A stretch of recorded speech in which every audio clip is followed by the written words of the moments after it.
Thank you for joining us today. We would like to do an acknowledgement of country prior to starting. In the spirit of reconciliation, we acknowledge the traditional custodians of country throughout Australia and their connections to land, sea, and community. We pay our respects to their elders, past and present, and extend that respect to all Aboriginal and Torres Strait Islander peoples today. Thank you. All right, I say let's get started. We've got a lot of wonderful things to talk through today. We've got a fabulous panel. I'm going to have them introduce themselves in just a moment, and then I'll introduce myself after. I just mentioned all of their names here, and then pass it over to them. We've got a lot of great questions teed up for this panel, but we would love to hear from the audience today too. So if you do have a question, please post that in the chat. We have a moderator on there taking a look, and then we'll have some time at the end, hopefully, to collect and be able to talk about some of those. And any of the ones that we don't get a chance to talk with, we'll definitely be back in the PreSales Collective WISE Slack channel. So looking forward to a very lively discussion today with our panelists. Today we have Eloise Forbes, Danny Magnuson, and Kelly Petit-Isdale. So I would love it if we go in that order. If all of you, Eloise, maybe starting with you, then Danny and Kelly, introduce yourselves, and then we'll kick off the panel. Sure thing. Thanks, Penelope. Hello, everyone. I'm Eloise Forbes. I'm a senior solution consultant at Pega. It is a huge honour to be in this inaugural WISE ANZ webinar. Excellent. Danny. Yes, perfect. Hi, everyone. It's great to see some familiar names and faces on the call as well, from the Women in Solution Consulting team across Australia and New Zealand. And then I can see that there's some international, like a big international group here as well.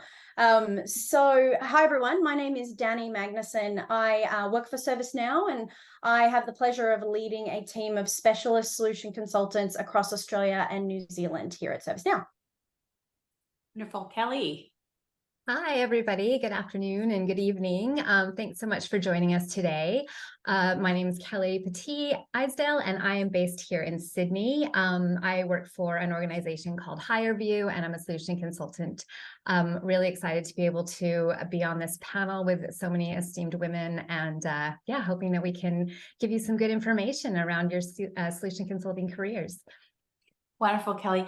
And I am Penelope Thompson, and as you can tell, I'm not from Australia or New Zealand, but I am joining you all from California, and I'm just thrilled to be the panel host today and moderating this wonderful collection of talented women. I am currently Vice President of Solution Engineering for North America at OneTrust. I got my WISE roots, though, at Salesforce, one of the founding members there of the WISE group there. And I'm currently on the PreSales Collective WISE Council. So thrilled to be here and representing PreSales Collective.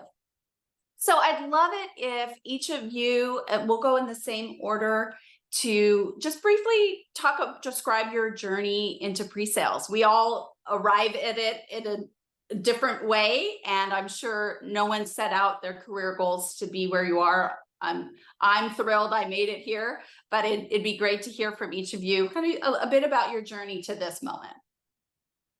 Sure thing. So I guess to your point around not necessarily thinking that we'd land in pre-sales as a career journey, I have to say I didn't even know that pre-sales was a thing. I started out in delivery, and I think around 10 years ago, I was starting to think, well, you know, I do want to stretch my wings. I want to experience something new. And 10 years ago, if you'd said to me, hey, I'll get up in front of a room of people and explain a technology or present on any kind of thing, it was the worst possible thing you could ask me to do. I was absolutely terrified of getting up in front of a group of people and having to speak. And I thought the best way to deal with that would be to make it my job. If something that I had to do every week, it would be a really good way of dealing with that issue. And I would say that even today, even right now, talking to a group of people isn't necessarily the easiest thing, but it's such a satisfying experience. And being able to evangelize and share share a technology that I really love working with, that I really believe in, and you know, being able to articulate how that solves problems for the organisations that I work with is just incredibly satisfying, and that's really how I've landed in pre-sales. Wonderful. That's such a great story, and very inspiring to know that you go after what scares you most and make a career out of it. So fantastic. Thanks for sharing that. How about you, Danny? Yeah, I was about to say the same thing. It is very inspiring. One of my favorite quotes is "Life begins at the end of your comfort zone," and it sounds like you live by that same motto completely.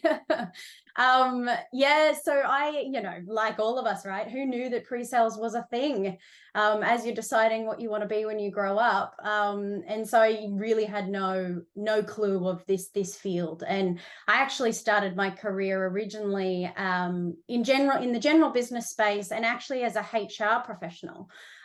So doing a lot within organizations, all types of things as it related to HR. And then, I never thought that I would move from HR into technology. Then I moved into the technology space as a customer of many vendors in HR tech. And I did a fair amount of implementations and strategies, and all the way from the very beginning of business cases through to, business as usual. And that's when I came across my first exposure to pre-sales.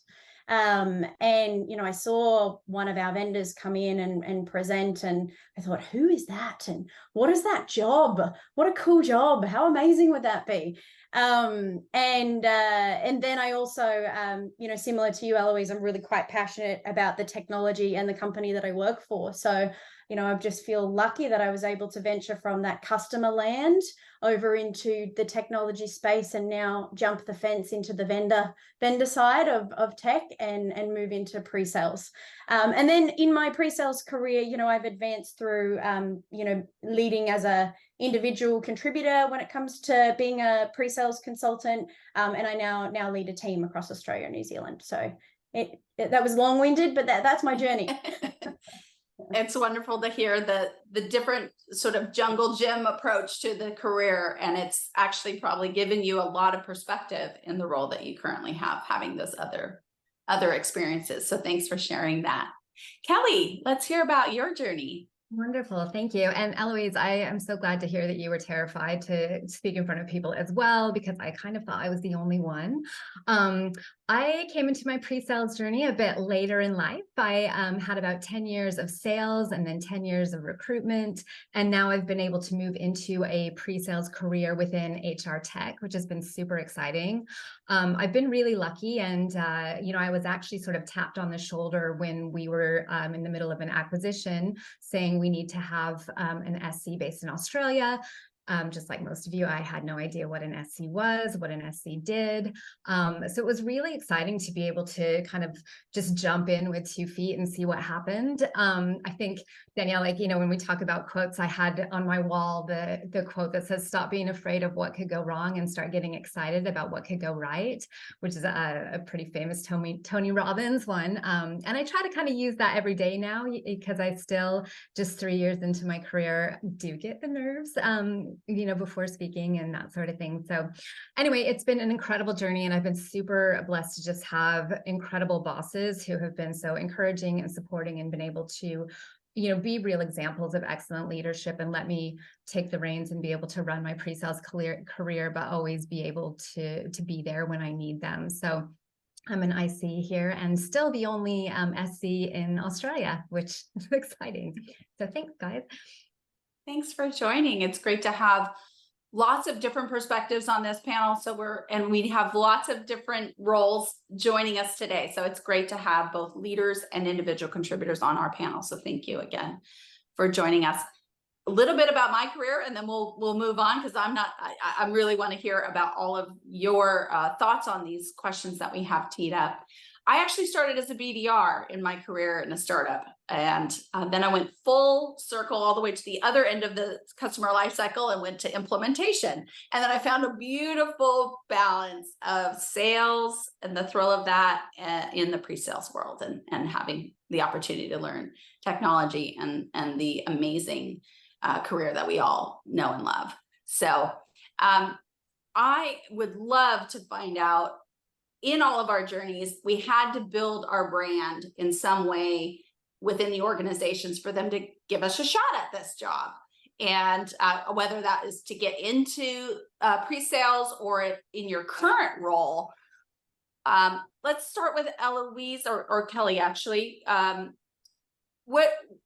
What did you do, or, you know, how can you talk about building your brand internally for this role specifically? You're the first one in it, where you are. How did that happen exactly? Yeah, and I think, I mean, it's really interesting building your brand internally when 90% of the company is based in other countries. So you do have to work a bit differently. And I think, you know, some of the things with being in COVID and everybody working remotely, you know, it was actually helpful because people just got a lot more used to being on Zoom calls and having to, you know, meet and greet and get to know people, and even having a little bit more of those social meetings. So internally, I think, you know, making connections with people within the business is absolutely the most crucial part about building your brand. We've been really lucky in our organization. We've had a connections program, which actually connected you with somebody else within the organization. And it could be somebody at your level, a C-level, executive level, or, you know, somebody, even an intern. And it was so rewarding and helpful to be able to build those relationships and leverage them down the road, and even keep in contact down the road. And also, I know PreSales Collective does have connections program as well, which I highly recommend doing, because you get to connect with people globally from different organizations. But that was a really big benefit for me.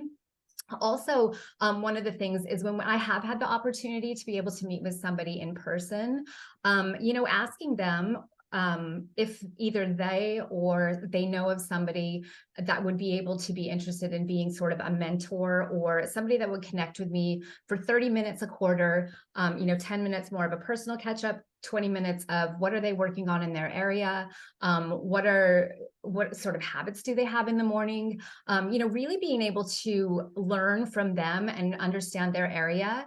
As SCs, we're really cogs in the wheel. You know, we're there to gather all the information, bring it together, and to be able to present a solution to our clients. So when you can build those relationships externally in different departments, it's a game changer.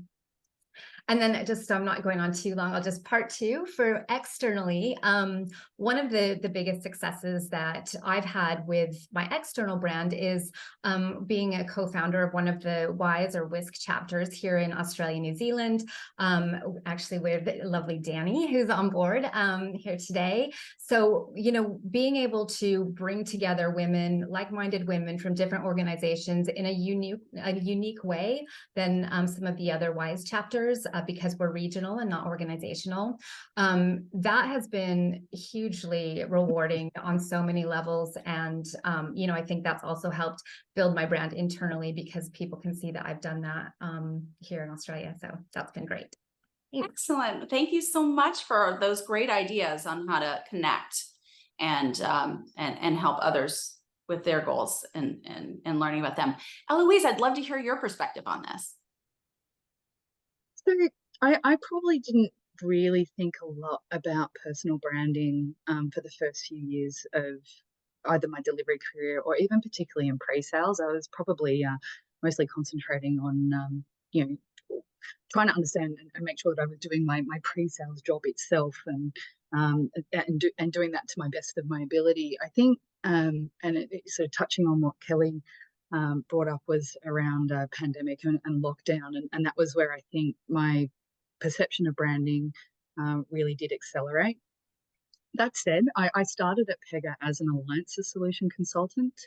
And so I wasn't client facing. I wasn't working directly with the account executives. I was mostly working with our alliance partners. And it was a really different experience as a solution consultant in the organization, and as the only one in this area. And so I found that I had to be a lot more proactive about getting to know even my solution consulting colleagues, and build up an awareness amongst other people in the organization that I even existed, because I was in kind of like this little channel box.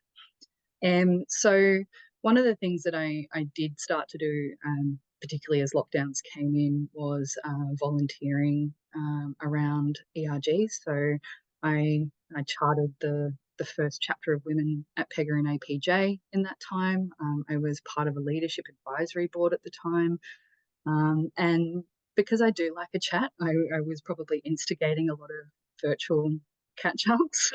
and it was a really effective way of getting to know people, and then slowly getting more opportunities to transition from being an alliance solution consultant to more of a client-facing solution consultant, and then I guess sort of build on the personality side of the brand, which is, I think, a big part of it, to a credibility as a solution consultant part of the brand. And I think it's one of these things that's kind of got me thinking a lot about the experience of a woman as a solution consultant in a lot of environments, and what maybe we feel like we need to do in order to be more visible, and whether it is just about the role as a solution consultant, or if sometimes we feel we have to do a little bit more to be more visible in an organisation as a solution consultant. I don't know what maybe the other panelists might views that they might have on that topic, but yeah, I think it's an interesting challenge in our field. Yeah, I've got a question a little bit about that in a few minutes, maybe focusing on what kind of skills and learnings that really help us hone and stand out in this male-dominated field. So we certainly can get to that in just a moment. I'd love to hear what others think about that. I also think that building your brand and volunteering for extra projects and just picking the ones that have some visibility would probably be a good barometer. If I did this, would it make an impact? Would others be out there feeling like it's contributing to the overall success of the organization? And that can help decide the extra effort you put in to building your brand. I think also, to me, understanding what other people's goals were and helping them reach their goals built a lot of trust and collaboration. So when I was there helping people along with their goals, whether that was in my organization or maybe some stakeholders, that I had some reciprocation of that when I was asking for advice or help or advocacy. So that's just another way of thinking about building your brand through helping others build theirs. And finding sponsors as well. Like, I think a big impact on your brand can be the people who are open to recognizing and acknowledging your qualities and promoting that through the organization as well. And I have been lucky to have a couple of those types of people in my life here at PEGA who've gone out on a limb to put my name out there. Yeah, and that's not always easy. It takes some confidence to put yourself out there, ask questions, reach out to people who you might not normally interact with. And Danny, I'd love to put it over to you now and ask you a questions about confidence, right? How have you made confidence work for you? And this is actually a question verbatim that came from our network, which was, how to be confident without coming across as bossy. And so I'm posing that to you a little provocatively, just to ask you, what do you think of that, and how do you address that within your world? Yeah, so I'll talk a little bit about how, confidence, it can go up and down, and it depends on so many different scenarios. So I'll tell a bit of a story that I had recently on where I lost a bit of my confidence and then how I tried to regain it. And then I'll address the bossy side as well. But Eloise, the thing that one thing you said, that you started your Women at PEGA APAC, really started to drive that throughout COVID. It's really interesting because I was the exact same at ServiceNow during COVID. That it's funny that for me and for us at ServiceNow, what triggered us to really invest in getting our women in solution consulting together across APAC was COVID. And I wonder why that is. Like, I think we were all craving that connection. And so I just thought that was interesting that the timing was exact same for us. So maybe coincidence, who knows? But on the confidence question, so I manage a team across Australia and New Zealand, and a few months ago we had a leadership offsite. And I, was excited about the offsite, ready to go. We were doing some strategy and some planning for the future. And, I didn't necessarily think about diversity at all going into it. And I got to the offsite and realized, oh, it's not that diverse of a group. I was the only woman there. Let's just say that. So really lack diversity. But that said, we generally have a very good culture. And I always feel like I can usually be my authentic self, which I'm very thankful for at ServiceNow. But I went into this offsite and didn't really think anything of the diversity angle until I started to get like halfway through the offsite. And I almost had this, like, I could feel the confidence in me, like going in buckets. And I started to have like out of body experiences, a bit dramatic, but I started to have a moment where I was reflecting on what was going on in that moment. And I realized my confidence was dwindling because I was becoming a little bit paranoid about how different I was in the room. And so the example, and it was silly things. It was things like, oh, hey, your voice is really high pitched compared to others in the room. It was things like, I'm quite an optimist. I can be quite bubbly in a scenario, and there were maybe pessimists in the room. And so I think for me, I realized I was having this realization that I was different, and it was hitting me really hard that I was different in this room. And I think I then stepped back and had a bit of a think as well. And I thought, hey, you know what? This is my internal thinkings. Why am I worried that I'm different?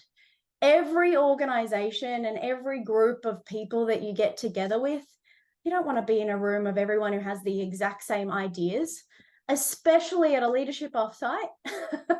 So for me, I had to pull myself out of it and realize how important it was to bring that different perspective and to let my annoying high-pitched voice just fly and actually use that to my advantage. So I think the point here that I would say is that I think we can get in our heads a bit about this, and really being different is an amazing thing, and everyone values diversity and a different point of view. So really focus and try to hone in on confidence because you are different, and let that flourish, which is easier said than done. You have to kind of reel that in. On the bossy question, that is an interesting one. I'm not sure, it's a tough one for me because I've actually been called bossy my whole life. I have a sister who's not bossy and I'm the bossy one. And she would always, ever since I was a little kid, say, hey, you're so bossy. So for me, I don't see that, who cares if you're bossy? If that's who you are, there's no problem with that.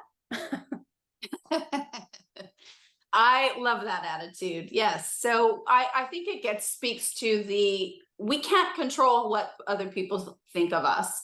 We need to do what's in our nature and how we feel that we can do our best in the role that we have. And so, yes, somebody might call you bossy, and just in your head, you just say, I'm not bossy, I'm just the boss. Right? Whatever self-talk you can do to get you back into that confidence mark. Exactly. I'm sure that's what you were doing to try to spin your differences into an advantage while you were in that meta moment. So thank you for sharing that. That's really great. And, that leads me to some questions. I think we were alluding to it when I was talking with Louise about the skills that we have. We have unique skills, each of us, to get where we were and where we are. And just curious to hear from anyone who wants to share about some of the learnings along the way that they gained or that they realized they had all along, like Dorothy and the Wizard of Oz, or really became apparent as you started to find success in the role that you could celebrate within you. So would love to hear from the panel. I'll just share an example myself. It's very similar to you, Danny, where I was the only woman for a long time in many of the individual contributor roles, and then the first female leader in many of my other roles. And I remember thinking, well, how do I dress to look like everybody else? And here I was in like, very plain, khaki pants and a polo shirt, just like all the men. And I just felt like I was impersonating somebody else when I was in the room. And I learned to sort of embrace who I was and be comfortable in my own way of dressing. And then, that just, I don't know who I was thinking I was fooling, that I was not a woman in the room, but in my mind, that sort of was my coping mechanism to sort of fit in. And once I sort of let go of all of that, I began to be more authentic, and my true personality came through, and I could connect with people a whole lot better. So I learned that my differences also in the way that I speak, or the intonation, or the points that I thought were really important, actually became very important to my customers as well. And so that helped build my confidence along the way. I can't say I had the confidence the whole way, but along the way, having those small wins and reminding myself of that along the way helped me build that confidence over time. Anyone else have thoughts on that? I was just saying, I think that really neatly encapsulates a few of the themes that we've touched on here. And it's like, maybe there's a slight sort of generational thing here as well, in terms of, I think I am of an age where I need to remind myself that, confident and women who are forward and direct, we're not bossy. That they used to be called bossy. I was called bossy as a kid, but it's not bossy anymore. It's just me. And sort of being the only woman in a team and feeling quite different. And it's like, well, actually, the biggest difference about me is just my general Eloise-ness.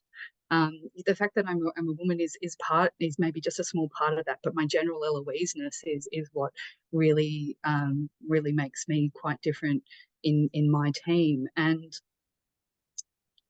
to the point around dressing, I'm totally non-corporate, love my big earrings, and in a way, it's a strategy around being memorable, touching back on brand, right? But then kind of going into this conversation about skill, that, playing on like that innate ability to tell a story and bring people into a conversation and really kind of capture their imagination as you're talking through a solution or doing a demonstration. Like, that is an absolutely fundamental skill in the field that we're in. So it's just, I'm just loving how this thread of discussion is kind of all kind of coming back and connecting to each of these points. Absolutely. I think they all intermingle with each other. I could throw these in a whole different order, and they'd all connect again, I think, very meaningfully. Eloise, you talked a little bit about doing something that was scary already, but just thinking about your career, or were there other times that kind of built this muscle for you to be that, both feet in and try something scary? Did you have to do a few things less scary to get to the big scary? I'm definitely less scared of scaring myself. But I think, and this might be a bit controversial in a solution consulting panel, but I think the scary thing for me now, and what I would like to do, or would like to try, I've never worked client side. I've always worked for a vendor. I've never worked in a business. I've never worked outside of technology, and whether it was on the delivery side, so working for SIs, or in pre-sales for a technology provider. I've never been on the other side of the fence, and it's something that I think I would really like to experience sometime. But the question is, like, how to make that happen, and how to make that happen is actually the scary part for me right now. And I spoiler alert, I don't have the answer yet. I think putting it out there, though, the fact that you're sharing that so broadly with a bunch of people you don't know very well, I think that's part of the steps, right? The step is to say out loud some of the things that you'd like to accomplish, and you don't have the answer of how you'll get there. But the more people who know about it, the more people can contribute to making that a reality. So thank you for sharing that. Maybe it's inspiring someone on this panel to share that with others around them, what's scary to them, but is secretly, you know, something that they would love to do. You know, talking about communication and how about communicating our career. This is a great segue, Danny. I'd love to talk with you about how to communicate career advancement, goals. How do you talk to your boss? How do you talk about other people around you that has helped you attain the role that you have now or that you're seeking for the future? Yeah, I think, I mean, there's a lot of this theme so far in our conversation around pushing your comfort zone, going back to that quote at the beginning, and what's that thing that's going to get me out of that comfort zone. And I think as we're all, I mean, it could be in your current job. What are the scary things in my current job that I need to develop? Where do I want to go next that would be a jump for me and push me in my comfort zone? And so I think we're all probably thinking about these ourselves, muddling on them. And I think as a leader, or you know, leaders, and you said this before, Penelope, that, you know, one of the really big parts of our roles as a leader is helping others, finding out what their goals are and trying to get them, you know, stretch projects and stretch initiatives and really helping others flourish and develop and find where they want to go. And so I think when you're approaching, you know, your manager or any leader or others for career advice, especially leaders, they just want to, no one's a mind reader. So I think what's really important here is that you do need to share it. So you need to open up about what you're currently thinking, and you can change your mind and change your thoughts and opinions, and your leaders and your managers are there to support and help guide you on where you should go, and then open doors for you. So I guess that the real point here is don't be scared to be really transparent about what you're thinking, where you want to go, where you want to grow, because no one's a mind reader. And we all have to own our own careers. Like, no one's there to drive your career for you or to drive the next steps for you. So it is really important for you to share it and get advice and get feedback, and then develop your plan. I absolutely agree with that, Danny. I think, to your point, no one's a mind reader. So I think that what's difficult as a leader or manager of others who are seeking, maybe they don't know what's next for them, but they're seeking other areas. So oftentimes they'll come to me and ask, well, what do you think I would be good at? And you know, it doesn't matter what I think you might be good at. Would you enjoy that? Does that matter to you? And so that question, I think, gets to the heart of what's next for you, is understanding, okay, I did this, you know, first of all, have those great opportunities to volunteer for other things outside your comfort zone. We talked about that already. And when you do that, reflect on what you enjoyed about it and what you would prefer not to be doing every day as well. Those are two very valuable things in determining what your next step might be, and share that. Share your journey, even if it's 2 steps in one direction that you really enjoy. And how can I get to do that more and explore other opportunities that way? I think it's a journey, like you mentioned. And I think you said it. It's like oftentimes there's a lot of self-reflecting that needs to be done, like for yourself. You know, what do I value? Where's my purpose, and what would I be happy doing? I actually think we should also all now add in what would scare me. Whatever scares me. Yes. Yeah. I think it's worth exploring, at least internally to yourself, whether or not you volunteer and go both feet forward on a big project. That's up to you. But hopefully you'll build some confidence along the way with some scary moments. Thank you so much for that. That's really inspiring. And, you know, I think some people also worry that they're going to become or appear too aggressive by stating things that they like and don't like. And again, back to your mind reading, I think in my experience, when someone shares that with me, I get excited to be able to help them along that journey as a leader, not sitting in judgment about whether they said it, you know, too precisely, or if they're still figuring it out. So just another word of advice there. Don't worry about being too aggressive. Just do it and gain some help and advocacy along the way. Kelly, I'd love to come back to you because you are heading up and you talked about WISC in ANZ, and I just wanted you to get an opportunity to share more about the chapter. And I just want to hand the floor over to you and share a little bit more while we have the audience here. Wonderful. Thanks, Penelope. Yeah, so just a little bit about WISC, or Women in Solution Consulting Australia and New Zealand. As mentioned, we are an official recognized chapter of WISE now, which is super exciting. And how it came about was really being the only person in Australia. And interestingly enough, I've been through 2 acquisitions and had 2 different amazing SC teams, but they've all been very female dominated. I've never been in a situation where, I've been the minority being a woman. And with the sort of software that we offer and what we do as a company for HireView, a lot of times we're working with talent acquisition teams and leaders, which again, 50% or more are usually women. So I didn't necessarily go in thinking, I need to be able to connect with women because I'm feeling like there's a disconnect within the team or, with the industry that I'm in per se. But what I really wanted was that camaraderie, the resources, the social side, the ability to be able to connect with like-minded women and really share ideas and collaborations. And so if anybody here, well, I guess everybody here is part of PreSales Collective, they would have heard of Paul Baptist. If you're in Australia, he is talk about a cog in the wheel of everybody.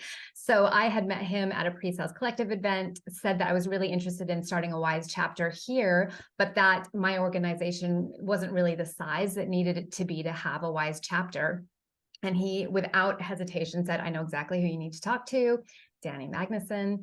Her and I connected over coffee. And, she grabbed the bull by the horns, one of the most proactive, incredible people I've ever met, and really helped to get WISC off and running. We have been around for about a year now and have 60 members. So if anybody who isn't a WISC member is interested in joining, we do some really great events in Sydney. Some are just for women. Some we include our allies, anything from panels to happy hours. And so with Daniela and Rachel Weoff, who is also, she was on a minute ago, but had to drop off, we started getting this up and running. And now we've got a little WISC committee that helps spearhead these groups and events. And it's been just incredibly rewarding. So we're really hoping that it can help open some new chapters in the US as well for companies that are smaller, that don't necessarily have the numbers to be able to be an official or a traditional WISE chapter. But, you do find when you get to interact with people from different organizations and different industries, you get just a huge amount of wealth of knowledge. I think there's something to be said about being able to look outside your organization and really get some input from different levels of SCs, different backgrounds, people that are leaders in the role and people that are just starting in the role. So yeah, I highly recommend, if you have any interest, feel free to join. We're open to any female SC or women SC. Yeah, so that's a little bit about our group here. Wonderful. That's so inspiring. Thank you for sharing all of that and the wonderful things and opportunities that women can connect in the region. So that's wonderful. And I know that it can feel even a bit of safe space outside of your organization to share things a bit more freely, that maybe you're concerned to do that internally about your career, about what maybe a specific scenario that you're encountering, and listen to other women and their advice or their stories to get inspiration from. So I just want to remind you all that you have the chat window. You can post some questions. I see some starting to populate. So thank you for those of you who are populating some questions. We just have a couple more left and we're going to pivot over to those questions. So don't be shy. Post in the chat window any questions you have for the panel. So in terms of, I'd love to talk with you, Eloise, actually first about, you've done a number of different things that scare you. We know that. You've shared more about maybe future scary things to try. What's kind of on the horizon in the near future about a skill that you'd love to build up in preparation for some of these new adventures? Gotta find my unmute button first. That's a skill I'd like to develop. Quickly locate the unmute button. Yeah, it's an interesting one. Having this sort of sense from a career perspective, trying something on the other side of the fence. I'm without giving too much away in terms of age, I'm actually thinking about what might be on the post-corporate horizon as well, and looking at complete shift away from corporate, and in fact doing a Cert 4 in fitness at the moment. Looking at sharing my love of Pilates with the local community that I'm in.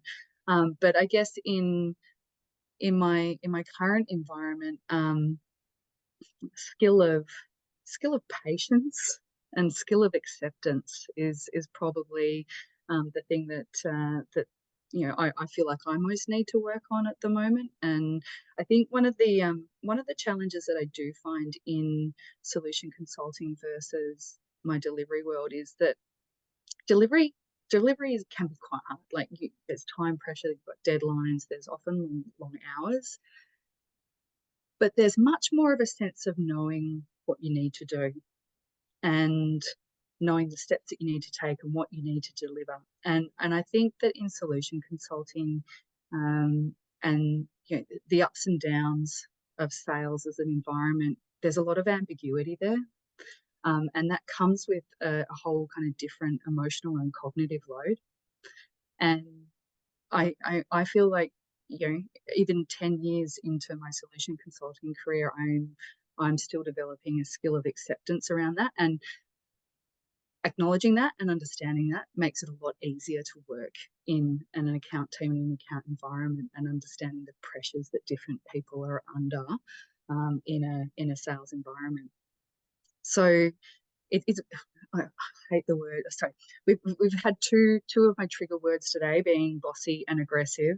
The other one is soft skills, and we do not like that word. But it's probably the description that I think people would most understand if I describe it that way, is that side of things. Hopefully that made sense. It did. And I hear a lot of life experience and the fact that you have something outside of work brings a fullness to your world, and I would submit that it probably gives you a better presence at work as well. And so this is going to be a question that has a trigger word for me in it, the next one, Kelly, which is about work-life balance. So I think it was posed to us in prep for this panel. How have you found the balance in your work life that has made you successful? And I have a few ideas after you share, Kelly, but I'd love to hear your thoughts on or first reactions to that question. Yeah, I mean, I think it can be a bit of a triggering question, because is there really such thing as work-life balance? And it's interesting, I guess, for me personally, coming, as a Gen Xer, when I started my professional career, being at your desk from 8 to 6, responding to emails at night was so not, I don't know if it was expected, but that is genuinely like how we thought, or how I thought, showing up and being a good employee was. And as I grew in my career, and especially when I started managing people that were younger than myself, and seeing this shift in, working from home or having a work-life balance, it was really hard for me to actually go, oh my gosh, people can be productive and have a dentist appointment in the middle of the day. People can start work at 10 and work till 8. You don't have to fit this particular professional model to be a great employee, super productive, and really, having that mindset about looking at the output and the relationships and everything else that comes from what you're doing or a person you're managing is doing versus fitting into a particular mold. And so it's been really, really nice, like almost a weight off my shoulders to finally get to a point where I don't feel like I have to hide a personal appointment, or I don't feel like if I actually am lucky enough to work from home, if I do the dishes and throw on a load of laundry so that I can have more time on the weekend, there's no guilt anymore. But it took years and years and years to get there.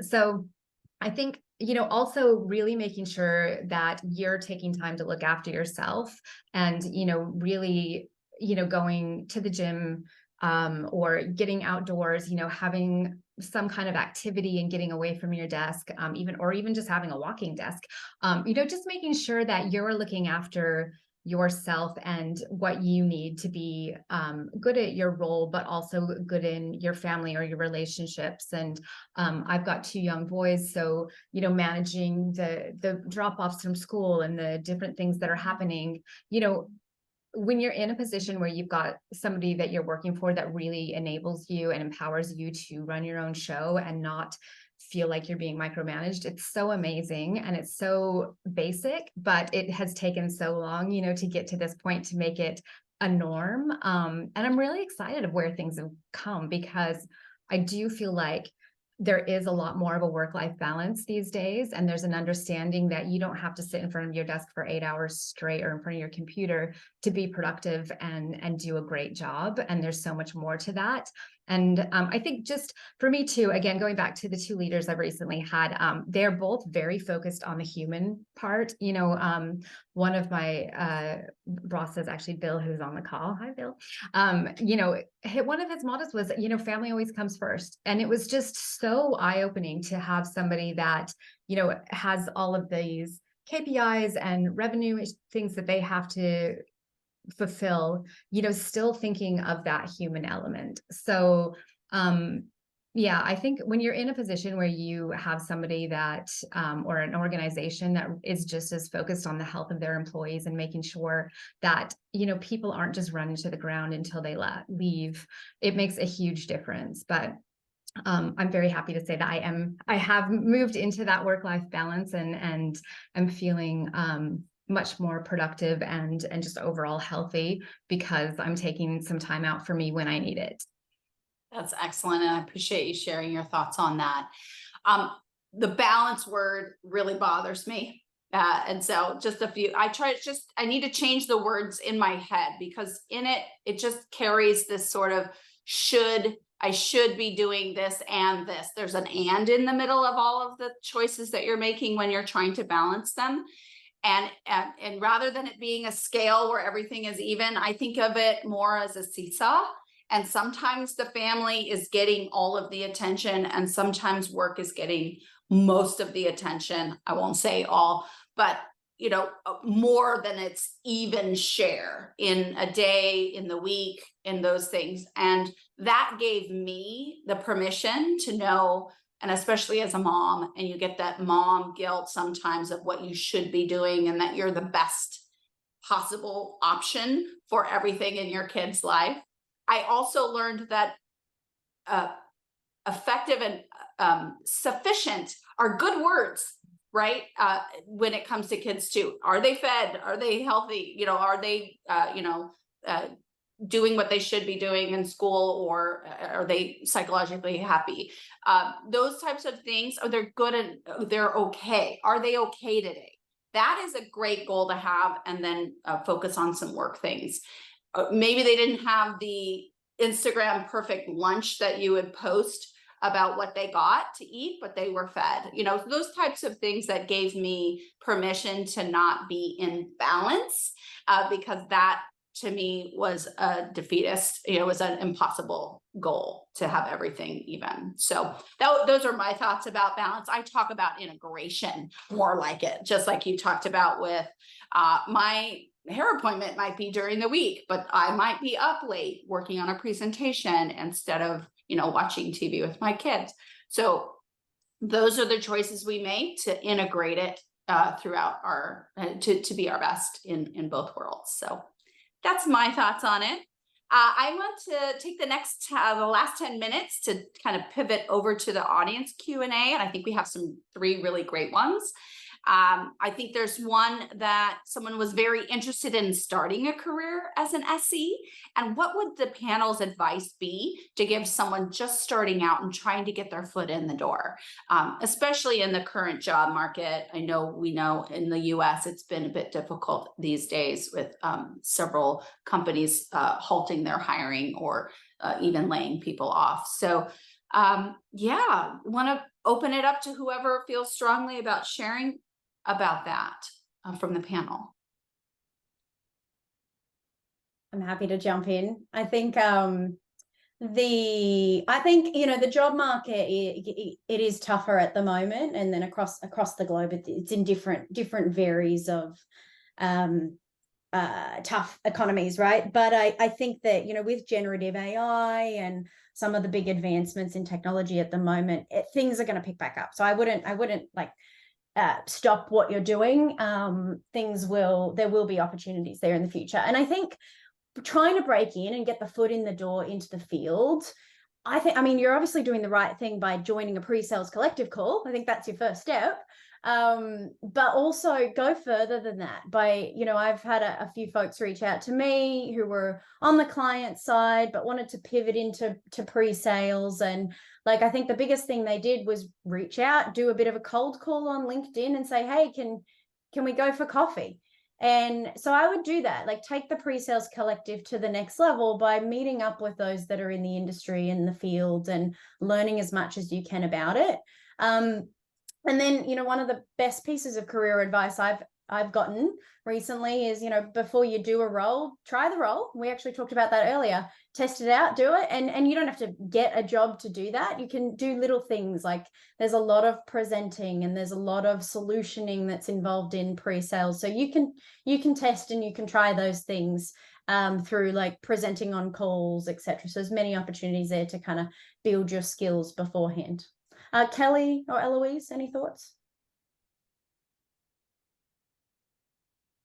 Eloise, did you want to add something or no? No. I think, exactly what Danny said. And, testing out those roles, getting to know people that are in the roles and asking to connect with them, and, not be afraid to ask for a little bit of their time just to pick their brains. I love that. And I think, I'll follow up with that and say some of the best folks that I've been able to start off as just a quick informational interview or call with someone just to learn about what an SE does. My favorite is when they reach back out to me and share their progress on what I shared with them or advice and where they are with that. And that just gives me such motivation to continue to give them advice or connect them with others on their journey. So I would really encourage you, start with that, reaching out to folks, and then stay in touch with them, share your journey with them. And you will be amazed how many people then feel invested in your success going forward. And they'll think of you when they think of an opportunity that is arising. And there's so many opportunities to learn technology. So that's one way that you can, take some of your time in. If you maybe circle on a few lists of companies that you'd absolutely be your dream job to work for, learn some of their public courses, take some of their courses, go on Udemy or some other area. I think this goes to one of the next questions that we had actually, which is how can I build up my confidence when it comes to learning technology? So, and then we have another question I definitely want to get to, which is about elevating women, having other women elevate women. But let's, because we're talking about job opportunities and building skills and confidence, let's talk about the learning technology and building confidence there. I mentioned Udemy as one possible way, or public courses. What are some other things that you all think would be good, either building confidence around learning technology? I think I'll just mention that is a very big question because there are so many different levels of technology. So first kind of hone that into what kind of technology are you interested in? What kind of technology are you thinking about? And then, as Penelope mentioned, building up on, things like LinkedIn Learning, there are so many free resources out there to be able to learn about any different kind of technology, YouTube, etc. But it is really broad to just try to learn about technology, because I think we all could learn so much more about so many different levels of technology. But absolutely, the internet is your friend when it comes to finding resources on training and learning about different technology. And Danny, I think you had something to add. Oh, well, I think it hits on what, and Eloise mentioned this before, this is one of the big parts that there's a huge cognitive load on solution consulting and pre-sales, and some of that has to do with when we're going in and talking with clients and customers, you never know what they're going to ask you, and the agility and the adaptability that you have to have is huge. And to your point then, Kelly, there's so much technology, and even within your organizations, there's a lot of technology. So my point here is we will never know it all. So you have to have some confidence in saying, hey, I actually don't know the answer to that, but I will find out for you. And you are going to get credibility from your clients for acknowledging that. 100%, 100% on that.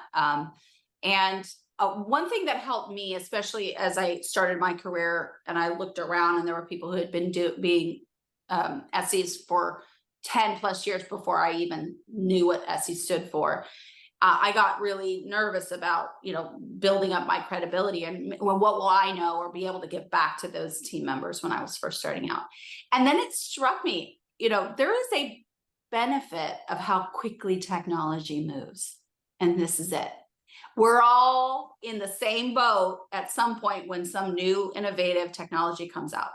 We don't have the experience all collectively when there's a brand new product out in our company, or a brand new solution, or we've just acquired somebody, or there's a whole new market that we're trying to get into. It means everyone's on the same footing. So that means if you just tap into your curiosity and your determination, you could become that subject matter expert and give that back to your team, and then build that brand again. And we get back full circle back to one of our first questions, which is building your brand. So I hope that's inspirational, that you again change the words that you use in your self-talk to give yourself confidence that if it's new, then nobody's the expert yet, and I can become that. Or if it's changing it from bossy to being the boss, or whatever that might be. I hope these are some inspiring ways to change your mindset about that. And with I think, I'm sorry, one more thought on that. And then I'd love to talk about how we can elevate each other. We are lifelong learners. I think that's really like the crux of this. But I think one of the great ways to learn is to teach. And there is actually one of the best ways of solidifying your own knowledge and your own understanding and testing is to try and teach and explain it to someone else. So if you've learned something new, if you're having a go with new technology or trying to get your head around some new concepts, find someone friendly and explain it to them, and hopefully they understand. But it is just a great way of helping you test your own understanding and perhaps your knowledge gaps as well. Absolutely. All right, last question. I think we have just a couple of minutes. I may pick on Danny first and see if we have time for anyone else. But what are some of the ways, and Kelly, I can already tee you up for this.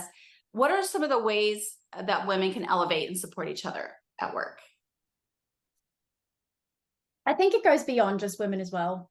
Like I would say there's a lot of allies on this call, and I think it's just allowing, and it's been so great to have like really open dialogue between all of us here, and it's allowing that space between everyone, listening, trying to create a safe space where everyone can be their authentic self. But I would say like what Kelly did originally she cold call LinkedIn'd me, hey, let's catch up for a coffee.